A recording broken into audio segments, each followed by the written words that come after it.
কান্নার পানির দাম কত জানুনি? চোখের পানির দাম কত জানেননি? কঠিন কিয়ামতের ময়দানে আল্লাহ নবী জাহান্নামের পারে দাঁড়ায় দাঁড়ায় কাঁদবে আর বলবে, হে আল্লাহ, জাহান্নামের ভিতর আমার উম্মতেরা আছে, উদ্ধার কইরা দাও আল্লাহ, তাদেরকে মাফ কইরা দাও। আল্লাহ রাব্বুল আলামিন আমার আল্লাহ তাআলা জিবরাইল ফেরেশতাকে বলবে, জিবরাইল, আমি আল্লাহর কুদরতি দরবারে পানির পাতিল আছে, পানির পাতিল নিয়ে যাও, আমার নবীর কাছে নিয়ে দিবা। নবীকে বলবা এই পাতিলের পানিটা জাহান্নামের ভিতরে ছেড়ে দেওয়ার জন্য।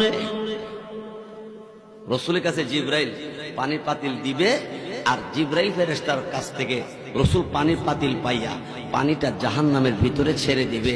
জাহান্নামের আগুন ঠান্ডা হয়ে যাবে, নিভে যাবে।